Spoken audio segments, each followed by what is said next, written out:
For me personally, I see that like in two camps, like lack of awareness and just like plain ignorance, you know? Oh, yeah. So there's always going to be people who don't know about your culture specifically. Sure. And it's okay to educate them, to let them know what our heritage about our culture is. And I'm always about that, but there's also the ignorance, you know, the whole condescending, oh, you're celebrating this, you know, these microaggressions, those must be dealt with in the most efficient way possible, you know. Yeah. There's two different things to that as well. And I feel there should be like a distinction for those. If you want to ask me what Day of the Dead is and you don't know, I'd be happy to, you know, fill you in on that information. But if you ask me why that's an important holiday when it's not really recognized, you know, in the U.S. and, you know, Why do you guys continue to practice that? yeah, something like that. You know, that microaggression, we're in the United States, you shouldn't, you know, something like that. That should be, you know, addressed. And well, it's good that you brought up microaggressions because they exemplify the point of these are lots of small things. So taken by itself, out of context, it's no big deal. Somebody gives you a funny look, I don't care. They give me a funny look. I don't care. You know, it doesn't matter. But 100 of those a day, you know, every day, day in and day out, for years on end, it becomes a big deal. And I'm sure, particularly as an undocumented person, you have your own set of stuff above and beyond, like what I was, you know, born here, so I'm a citizen from birth, that I just never had to deal with. I didn't have to deal with. I had to deal with things as a child of an undocumented person and as a second generation, you know, all these different kinds of things, but I never had to deal with that set of things, anywhere from outright indignities to just sort of weird kind of uncomfortable stuff that you're not, it's like, oh, do I bring it up? Do I not bring it up? Is it, you know, I just won't say anything. You know, it's just this extra set of stuff that you have to go through before you answer a question or, you know. Personally, Yeah. I would like to say that I have tough skin, you know, everything that I've been through, all my struggles. I'm okay with, you know, who I am. That's but good. there are other undocumented students who are afraid to voice their opinions, and it shouldn't be that way, regardless of your status. I mean, judgment should be placed on your character and your ability to contribute to society, and that's something I do want to get across. Undocumented people are people too, you know. Yeah. Like they're here to share their story and to contribute to society. My parents came over here, you know, to contribute, you know, to establish a foundation for me to, you know, excel. And I am currently, thanks to my parents, I'm a first generation college student. Yeah. And it's a privilege being here, you know. So when I met these three, you know, intelligent ladies and formed this coalition, it's more of a motivation, and it's because of the access to a higher institution that this was possible for me. And the coalition is aiming to do that for future generations, and not even just at U of I, but at Chicago too. Yeah. UIC and all that. Well, yeah. Illinois. So this is great. So this goes back to what you were saying earlier about the possibilities of higher education, that above and beyond the academic stuff, just the other stuff. This is possible because you're here, and because you're in this space where you can find like-minded people, where these topics can come up and be discussed, where there's a place for them to be discussed. I mean, at your average workplace, there's not much to say about it, or, you know, party or club or wherever you might go. It's hard to have this conversation. It's hard to even think of how you would bring it up or where it would enter into anything. But here, it's like people sit around going, oh, let's think about things. Let's analyze them and dissect them and come up with stuff. So yeah, that is really important. And I guess, so I wonder, since you started this, have you gotten any visible pushback from anybody anywhere? Anybody said, oh, that's a bad idea. Oh, you shouldn't be able to do that, you know, or anything? Or is it nothing? You're not jumping on that one, so I gather it's not hasn't been too overt, if there is stuff. I mean, right now, at least for me, from my experience, not yet. That anyone has said like visibly or said no or anything. But at the same time, at least the organizations that I've been asking to publicly like support this bill have been like organizations, at least who the GEO here at UIUC has worked with before, who are progressive, who would support this type of bill. I think once we start to branch out a little bit more, like once we get our base covered, then at least I expect pushback or some other things. But maybe I'm just being cynical. But at the same time, I know Urbana-Champaign. Well, it's an interesting place because a lot of people talk about, oh, it's so racist here at the U of I, and believe me, I'm totally down with that. I know it is, but it doesn't seem like there's a very organized group that does that. It seems like it's just everywhere, so they don't bother to organize.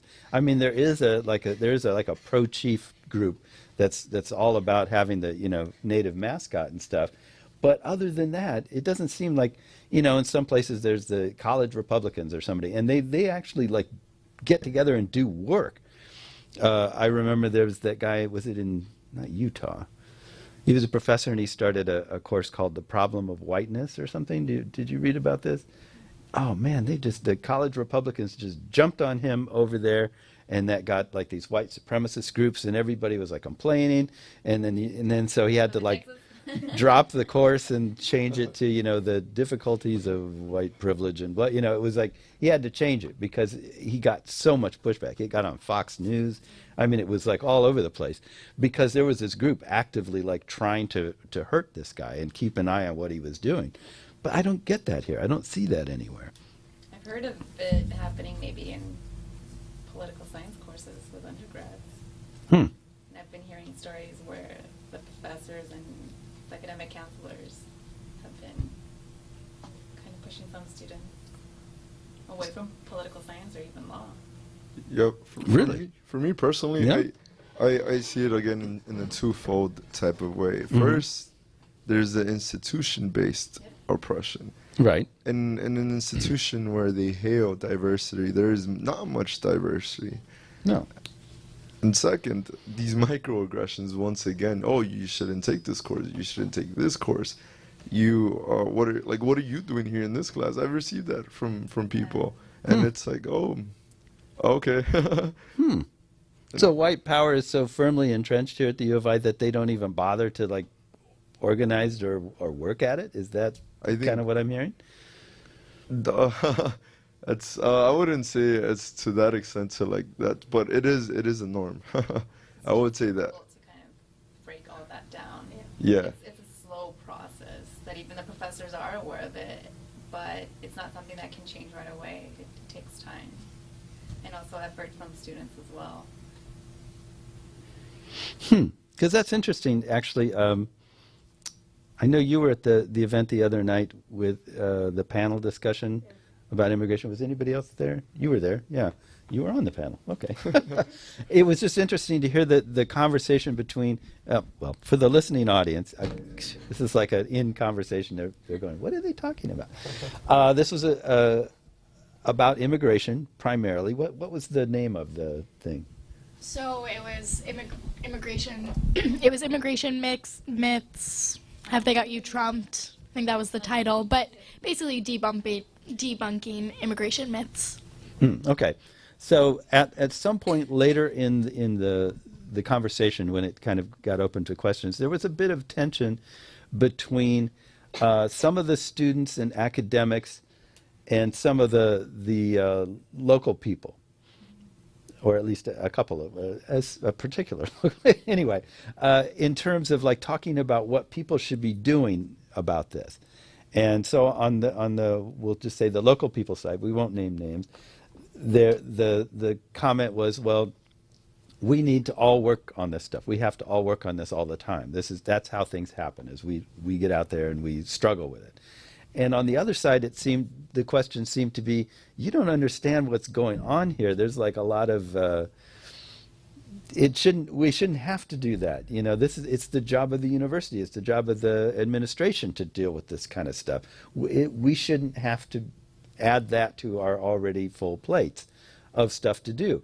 And so it seemed to be a kind of a two ships passing in the night sort of situation where people were not really, they were hearing each other, but not really hearing each other at the same time. And so that just makes me wonder about, there must be something about being inside the academy itself that gives you an entirely different perspective on the struggle, if we can call it that, than being outside of it. Am I reading that correctly? I'm doing a lot of talking and you're just all nodding or shaking your heads or whatever. Anybody care to comment on that? No? Yeah, Yes. sort of. So I was there and I was listening to this, like the discussion going on and the tension. And I think for me, like on the one hand, I do think like this racism, this like, I guess white supremacy, white privilege, like permeates everything at UIUC. And it's not like we have like KKK groups like Right. with there. It's not that, but it's like all these microaggressions. It's the fact that the school is only 7% Latinos. It's the fact that like African American students like are dropping like that. It's just ridiculous. Native American students, like their numbers, if African American like student numbers are like dismal, Native American students are like almost non-existent on campus, and there's Yeah. like a long history and reason for that. But like again, the fact, like I do think that we have, unfortunately, like we are the ones who always have to push for these things, because at least from my view, usually the administration doesn't do anything just because. It's usually because of push or student activism or like all these different pressures from community organizations or people. And I do believe that we have to do that because like it's just the way it is.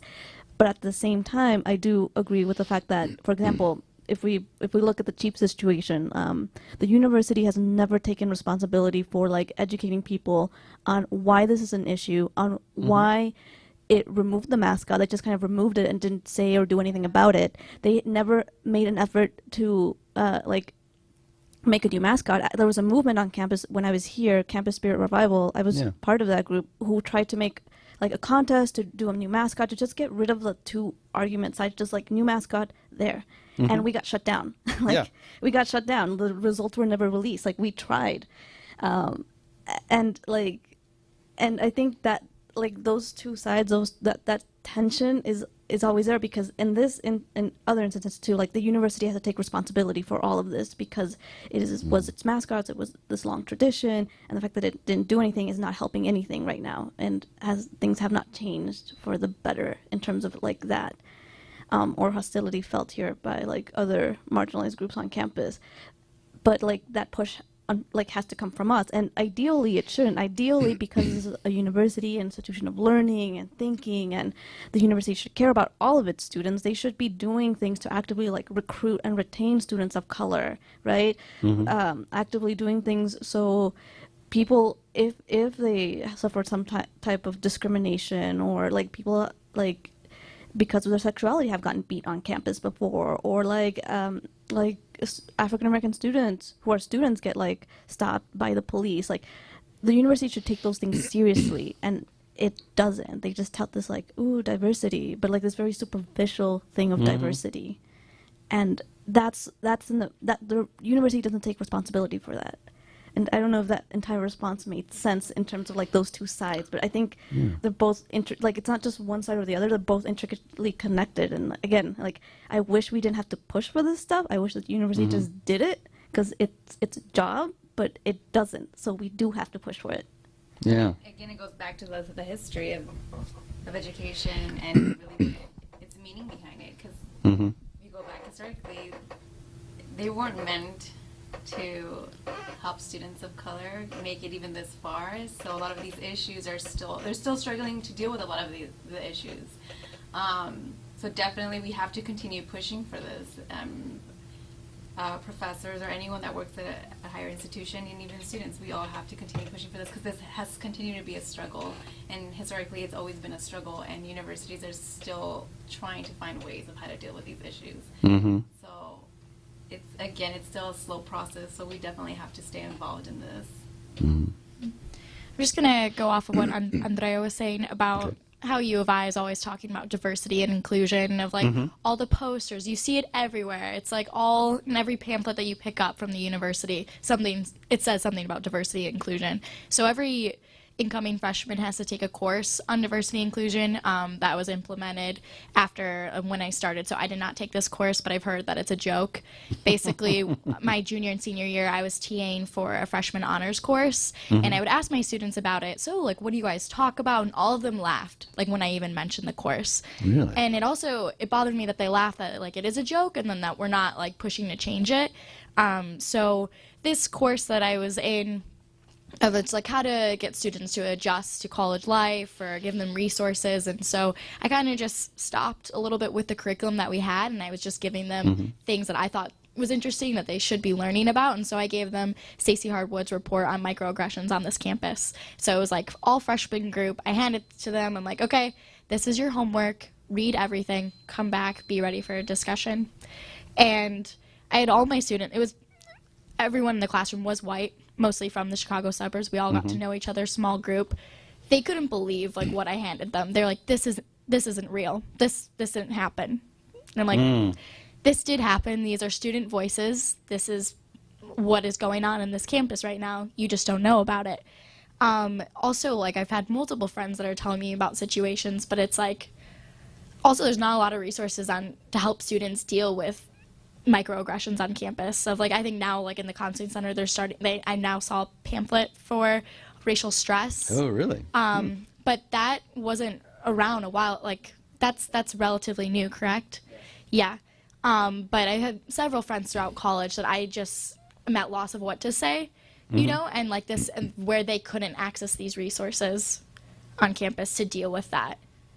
Yeah. Well, the university seems to have approached diversity in the same way that it approached the chief thing that you were talking about before. It's like, how do we celebrate diversity without destabilizing white power in any way? How do we get rid of the chief without getting rid of anything about it other than the person dancing? You know, how do we fulfill the minimum requirement to do what it must be done according to the NCAA without doing anything, without changing anything else or making anyone else uncomfortable? So that seems to be their modus operandi all the way down the line, is how do we do the least that we have to in order to get by without changing anything, you know, really, because we like the way things are. That's what put us in power in the first place, is the way things are. It's the status quo. And it was interesting. You made a point about education a minute ago that I thought was interesting. Like, what was the purpose of education? I think the purpose of education is different depending on who it's directed at. I mean, as people of color, I hate that term, but it's the only one that's easy. Education was to sort of convert you to the system of the dominant culture. Like, so sort of remove your culture and replace it with a different one. Not necessarily to make you an equal, not as in the sense of like bringing you up, like embracing you, but just simply like making you a partner in and a part of this reality that, you know, the colonial reality.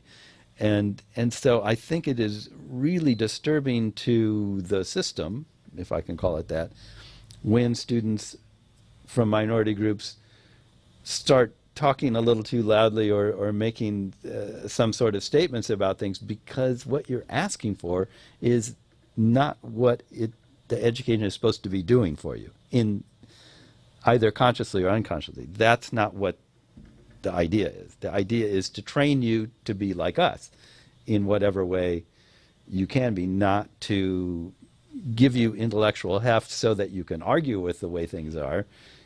You know what I mean? That's definitely not the idea, and that's you see examples of that all along. Professors are forever complaining about that problem. So it's I don't know. We're getting kind of into the weeds here on stuff. Have we covered what you wanted to talk about in terms of your project and your proposal and your group? I feel like I've kind of dragged you away from that all into something else. Since we have about 10 minutes left, is there anything about CASE that you want to get out there that we didn't talk about? So the CASE, the coalition, will be hosting an event at the Illinois Courtyard Cafe, November 11th from 1:30 to 3:30 p.m. We will be live streaming the UIC kickoff event that is more or less like a political push.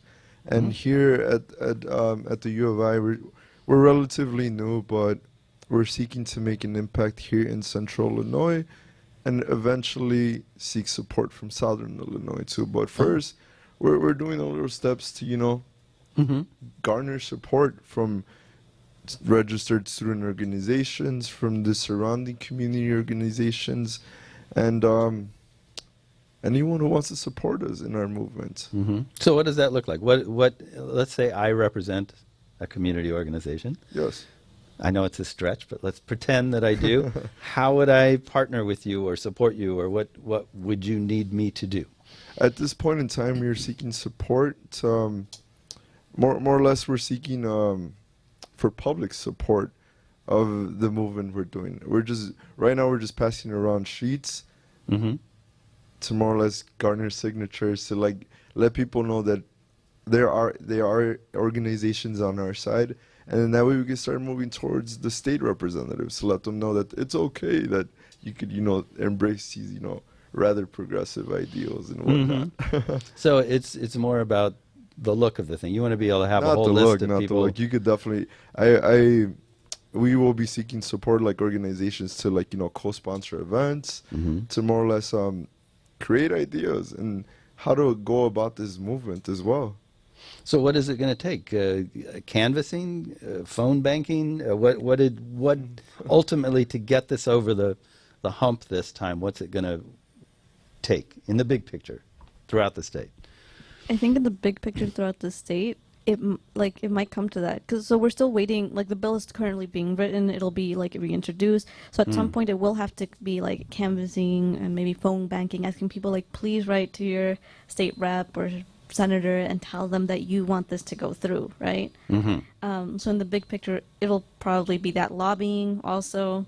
So in terms of what organizations can do, like, first, right now, just add your name to this list. That's all we're asking of you. Later, again, like Jaime said, co-sponsor event, lobbying, maybe at some point phone banking, canvassing. Like, we're gonna play it by ear and see how it goes, but that's what it'll probably take, especially right now. So you're kind of getting a jump on things. The bill doesn't even actually physically exist yet, right? The idea for it does, but there's no like, this is proposition blah blah blah or whatever they call bills. It'll be released in January. In January. So say it again. It'll be released in January. So you're getting started now, getting people who know getting people already excited know that and support. to realize the effect of what would happen if this were to go through. Also, we're going to start collecting stories of undocumented students, and we really want to collect. We really also want to connect more to the community in Champaign-Urbana, the schools as well, because this would affect their students. Maybe like Jaime said, like, this bill might not affect Jaime right now. He's already at the U of I going through it. He knows, but he's fighting for it as well because he knows like he could help kids in elementary school, middle school, high school that are attending. Yeah, well, if you knew that you had something to look forward to like this, like, well, once I graduate high school, I can get a loan and I can go to university. Yeah, I can do anything. Instead of, I can do anything, I don't know how I'm going to do it, but I know I'm going to do it. That's fine and that's good, but that's kind of hard too. That's scary and hard to just like, I don't have any idea how I'm going to do this, but I'm going to try. So seems like a good thing all the way around. So the budget mess in Illinois, does that have anything to do with this, or that's a separate issue altogether? It's separate because we're not asking them to increase any budget, anything. They just need to pass the budget at this point. But and I think the statistic is that only about 1,500 students would be added to it, so like the effect would be negligible. So we're not asking for a budget increase. We're not asking for a separate fund. No. So I guess in this case, the budget issue would be separate. When it would come into play is like if universities and like don't receive state funding, then that would be, because then there would be no funding for anyone. Well, there's no funding for anyone right now, pretty much. Yeah. So, okay. to be not devil's advocate, that's a weird term, but how does this not increase the budget? How does this not cost the state more money? You're increasing the number of people who are eligible to apply for loans. Is this not more expensive? Or is it? I mean, it is more expensive, right? Yeah, no, I mean, it's got to be. If you have 1,000 more people getting... Okay, they're having a secret conference over here. So whisper, whisper, whisper. No, I'm just asking. I think it's better to be straight up about these things than go, oh, it's not going to increase the budget. It's like, well, wait a minute, how is that possible? Well, it will, right? Well, it wouldn't, because like we're not asking for the budget increase. We're just adding a couple of people, like 1,500 people in there, and into it already, into an already existing like framework. So in terms of the state, like it wouldn't cost them any more money, if that makes sense.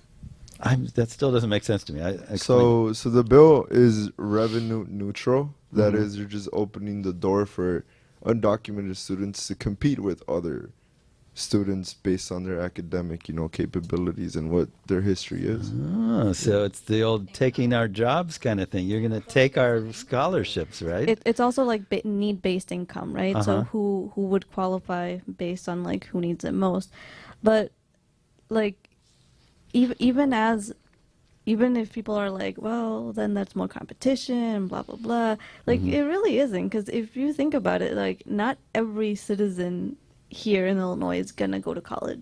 Oh, period. Right. Like there's still like money that will go unallocated at some point. Yeah. Oh yeah, I know. I'm not saying this like I think it means anything. I'm just saying it's better to confront the truth of what it is that's going on. Just get it out there so that it's not like, oh no, it's not going to cost any money. Someone will do some math and go, it's going to cost somebody money, or somebody's going to lose out if, so the idea is not so much that this isn't an expense, or this isn't what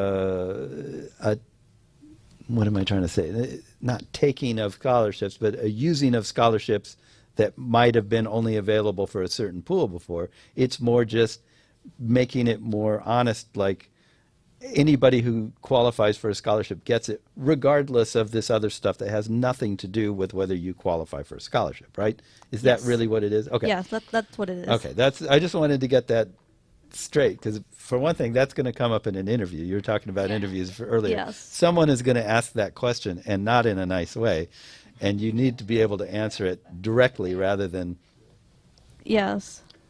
moving around it, just but it's just changing the terms of the framing. Because if you frame it like, oh, you're taking our scholarships, you want to take our scholarships away and give it to these people that aren't even citizens, what's up with that? It's like, no, that's not what we're doing here. That's not taking anything from anybody. It doesn't belong. These are just things you earn. These are earned